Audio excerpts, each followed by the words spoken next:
So welcome everyone. My name is Mags Houston, and today I've got two hats on. I work for the Psychedelic Society as a co-director, and I also work for a charity called Drug Science that I'm going to tell you a bit about this evening. I'm head of projects and communications for Drug Science and have spent a lot of the last couple of years working on the medical cannabis side of things.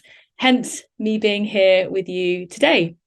Just to tell you a little bit about who I am. So I have been at the Psychedelic Society for a couple of years and I run various different events, but today I'm here talking about the work I do at Drug Science. So I mentioned that I have been focused on the medical cannabis side of things over the last couple of years. I've been helping to oversee and manage our medical cannabis registry, which is like a study.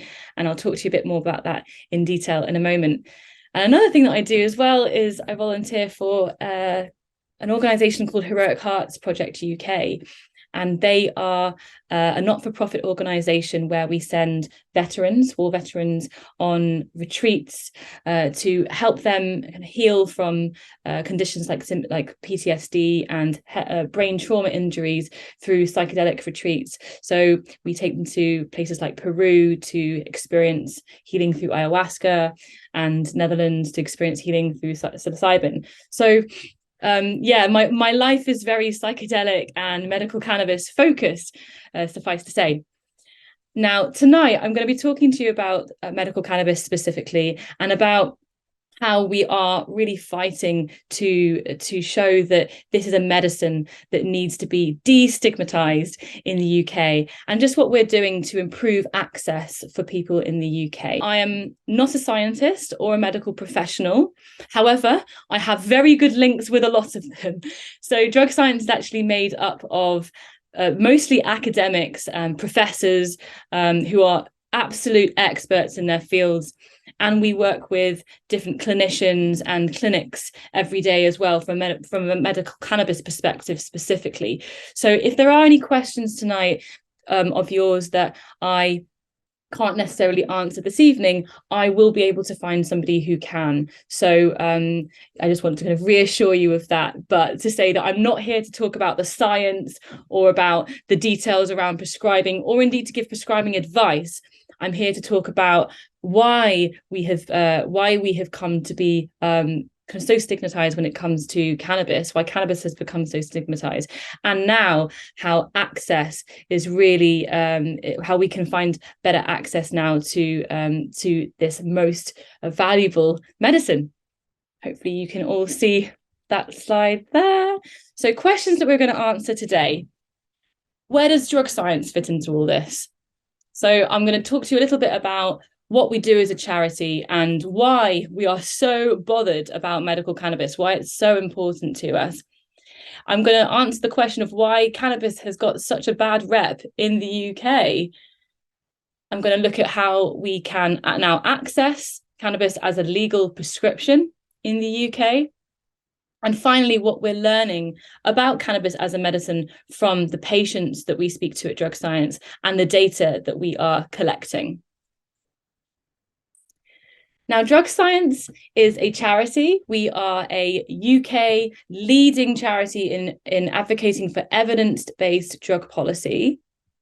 And we have, I think, three key areas, I would say, of the organisation, three kind of key outputs as an organisation. They are research, education, and community. So a little bit about the research that we do. So T21 is the name of our medical cannabis registry, from which we collect lots of data.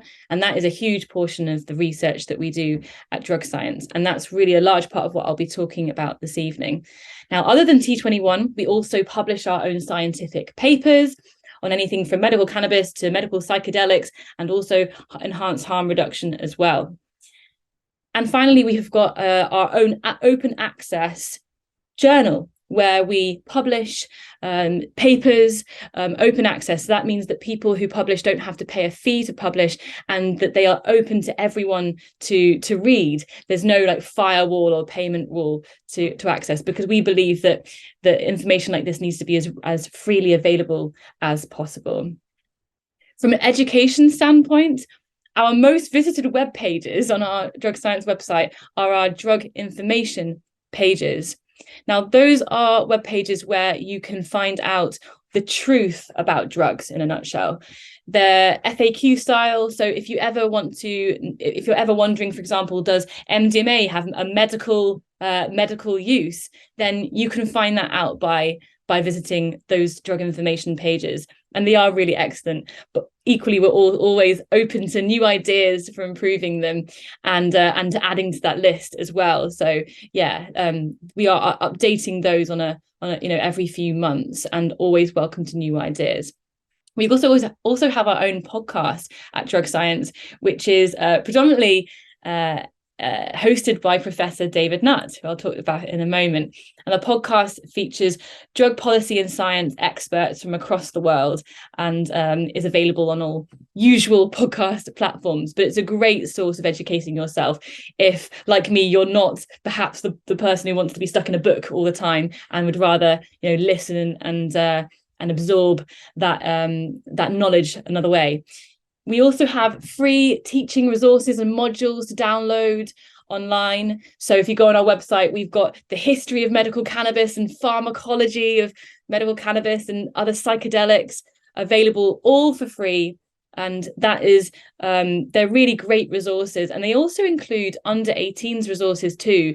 And that's something that we're really wanting to push this year, is trying to get into schools and universities more to provide evidence-based education around drugs. We also have lots of webinars and events and videos available on our YouTube channel. And we've got a bookshop on our website as well, with lots of books there written by Professor David Nutt. So I do urge you to check that out in your own time. Final pillar is community. Community is hugely important in the work that we do at Drug Science. We've got a range of different working groups. Now, these working groups are, they specialize in medical cannabis. That's one of them. There's also medical psychedelics and education, and also enhanced harm reduction. And these working groups are made up of different academics and industry professionals who come together in order to share their knowledge in their field of expertise. And we use those working groups as opportunities to make big decisions really in that field, and try and move things forward towards more evidence-based drug policy and better science really. We also have a network of student societies at Drug Science, which is an amazing way of us linking up students who are interested in the work that we do in promoting evidence-based drug policy. And that's not only UK, that's it across the world. We've got more than 20 societies now signed up. And we do lots of work with Freshers' Fairs and trying to engage students in helping to spread the word about what we do. As a community, we obviously have members. So we're a charity. We run solely off donations and philanthropy. And I'll tell you at the end of my talk how you can help support us in the work that we do. We also have loads of events. So I'll go through them at the end of the talk as well. But enough about that. Going back to our kind of key areas of focus now. So the key areas of focus at Drug Science are medical cannabis, which is what I'm focusing on this evening with you, medical psychedelics, and enhanced harm reduction. Now, in terms of how Drug Science all began, you might know this guy. Some of you will recognize him. But in case you don't, this is Professor David Nutt. He is quite a character when it comes to drug policy, and an absolute legend in the industry. He was chair of the ACMD, so he was advising the government on the Misuse of Drugs Act as part of the ACMD back in 2009. And he wrote what has come to be quite a famous article, or scientific paper, I should say, comparing ecstasy to what he coined as equity, or equine addiction syndrome. Now, of course, he's being very satirical here. What he essentially saying was he was comparing ecstasy, or MDMA, to the harms of horse riding. And what he wanted to do with this paper that he published in 2009 was to show that actually, when you look at the data and you look at the evidence, you're more likely to die or have serious harm caused to you by going horse riding than you are ecstasy. And obviously, we don't get told this stuff. You know, this is not how the media reports. This is not how we're taught in schools. But the evidence shows that horse riding is more dangerous than ecstasy. And this is really important when it comes to cannabis, because it just goes to show that evidence and the data is not actually being kind of prioritized when it comes to how we're taught about drugs. So our mission and our vision at Drug Science is really all centered around telling the truth about drugs.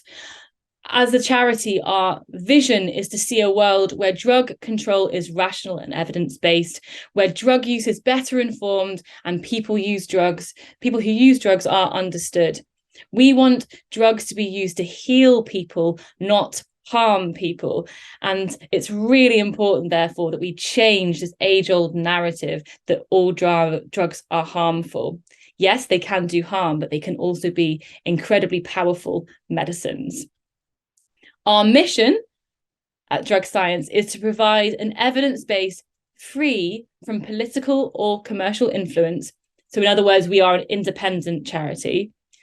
And we want to create the foundation for sensible and effective drug laws. We want to equip the public and the media and policymakers in government with the knowledge and resources in order to make positive change happen.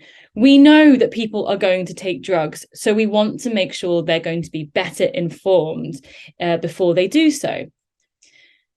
Now, we as an organisation wouldn't have to exist, I don't think, if it wasn't for this guy.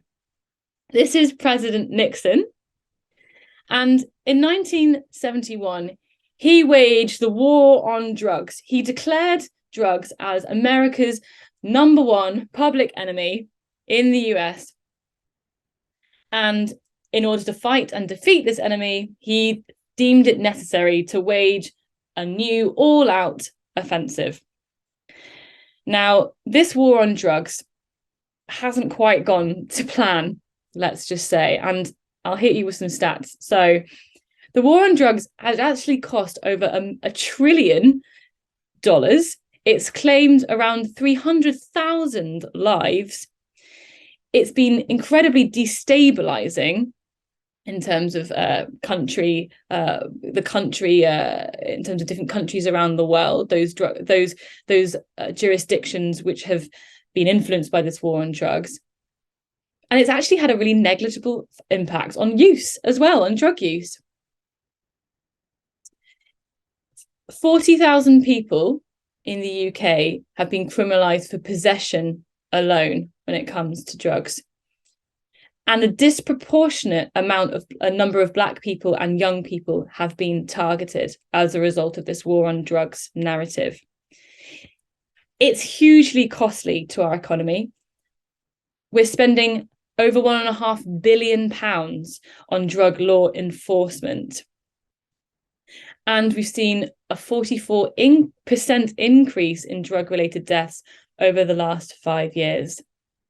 So this really all is evidence that the war on drugs narrative is not working. I love this quote by Nancy Reagan. So in the 1980s, President Reagan and his wife, Nancy, they just served to reinforce and expand on Nixon's drug policies.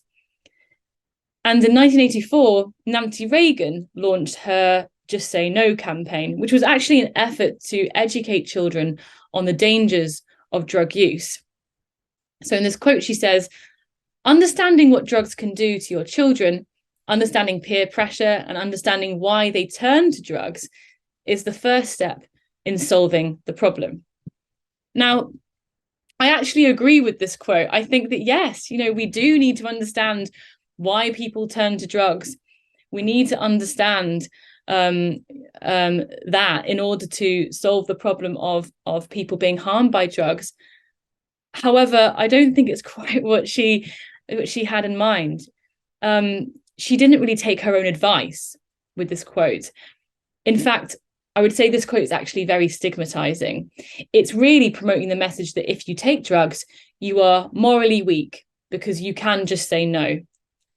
We know now that people can't just say no to drugs. It is not that simple. And drugs are highly addictive, many of them. And so just say no was far too simplistic and did not take into account the socio-economic factors that are impacting on why people start taking drugs in the first place. So it really was quite not the greatest campaign, to say the least. Now, the media has always had a bit of a, let's say, a negative approach when it comes to drugs. These are some headlines from the 1950s which demonstrate just that, and I think are just horrific, and I want to share them with you because they are laughable, but sadly, these were headlines coming out in the likes of the Mirror, as you can see, in the 1950s and 60s. I myself, I don't know of any girl that has ever given birth to a frog, but this is the kind of headline that was being printed in the 1950s. The media has been waging its war on drugs for decades and been teaching us that drugs like LSD, like magic mushrooms, and like cannabis are very harmful, and they haven't been promoting a message around them as a valuable medicine in our society. This is what is now quite a famous drug harm scale that was published by Professor David Nutt and his colleagues in 2010. You can see cannabis is there in the middle. So you've got the most harmful drugs to the far left, and you've got the least harmful drugs along to the right. The blue bar indicates the harm to the individual, and the red bar indicates the harm to society or to other people.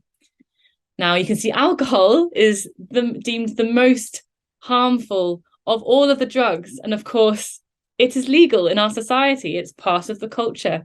So it continues, But on the flip side, you've got the least harmful drugs by this scale deemed as being LSD, where we've just seen that in these terrifying headlines of the 1950s and 60s.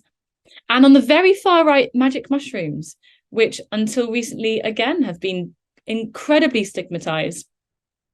But interestingly, you've got cannabis there in the middle, deemed as having kind of an equal harm to self and others, but really pales in comparison when you look at the harm of alcohol, and even comes behind tobacco, which obviously is also a legal drug in today's society.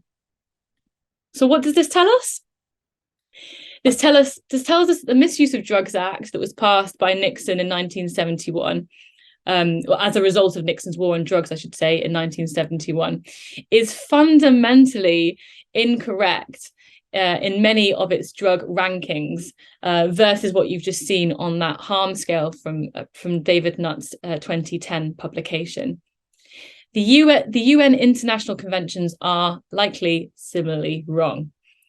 Alcohol should be the major target for harm reduction. However, it's not.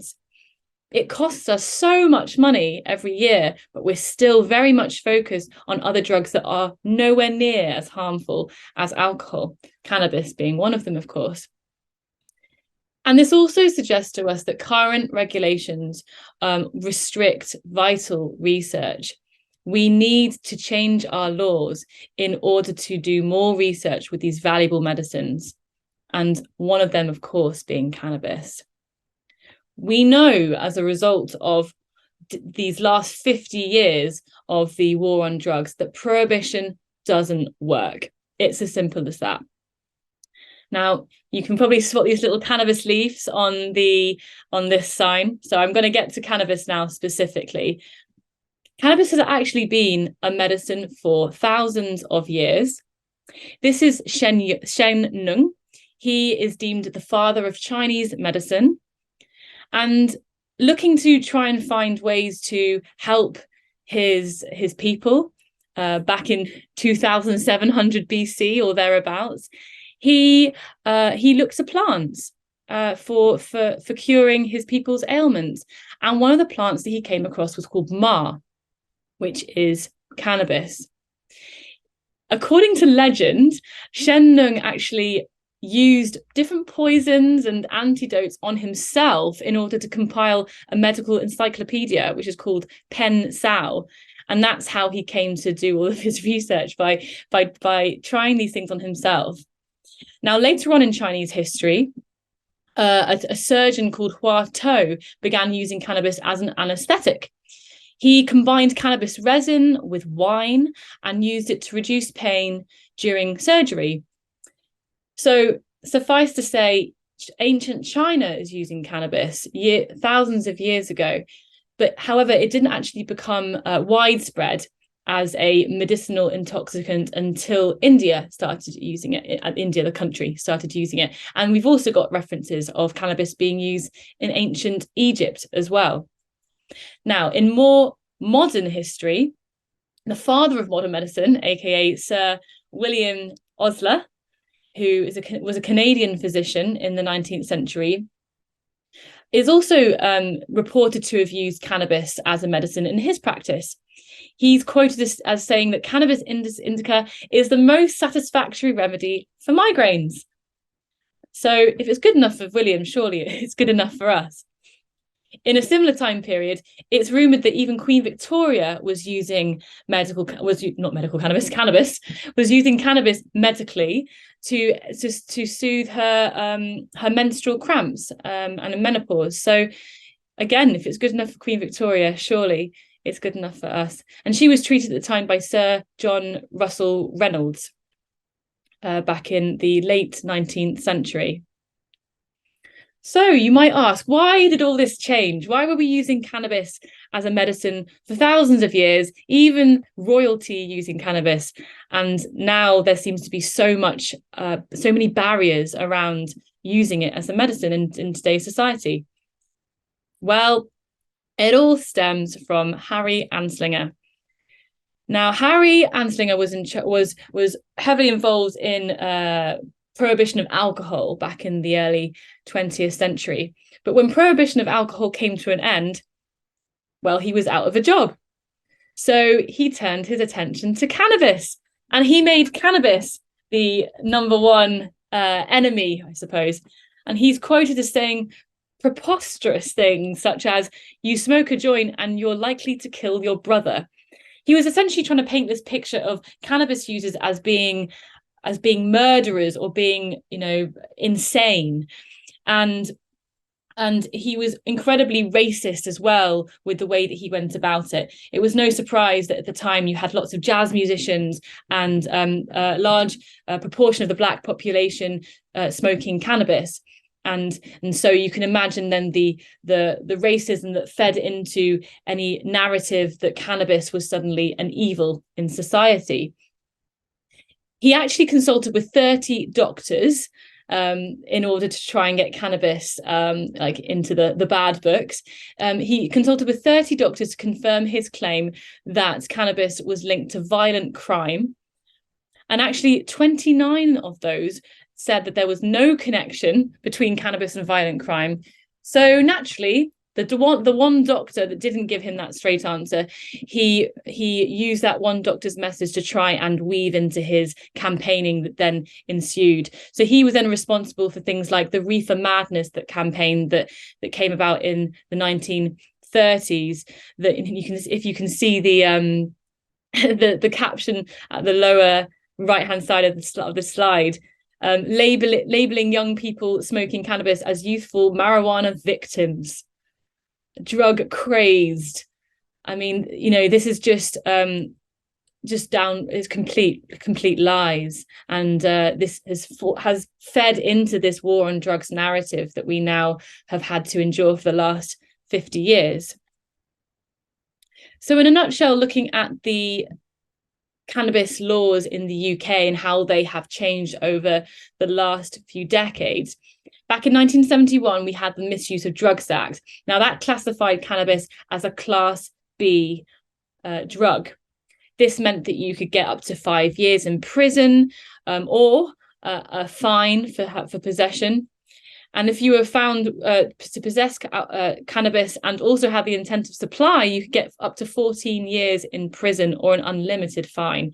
So really very, very high and bad repercussions if you were caught with cannabis. But in 2001, we then introduced the misuse of drugs regulations, and this put cannabis into Schedule 1, which is the most serious classification of drugs under UK law. And it means that we deem that drug as having no therapeutic or medicinal value, which I'll come on to explain is absolute rubbish. And then a few years later, so in 2018, we eventually moved cannabis over to Schedule 2, which recognises that drug as having some therapeutic value, but still being seen as highly addictive. Now, if we apply other things to this same narrative of not changing laws within 50 years, like we have with drugs, can you imagine what a phone would look like if we still had phones from 1971? Well, this is what it would look like. And this is a campaign done by a fantastic not-for-profit organisation called Transform, who are a UK organisation.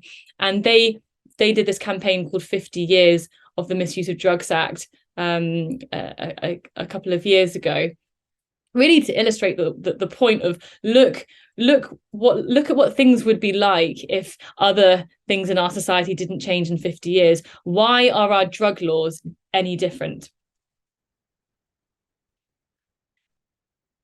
So then everything changed in 2018, and that was partly thanks to this guy. This is Alfie Dingley. He's now 11 years old. And before he started treatment with medical cannabis, he was having up to 150 fits a week due to his rare form of epilepsy. He is the son of a campaigner called Hannah Deacon.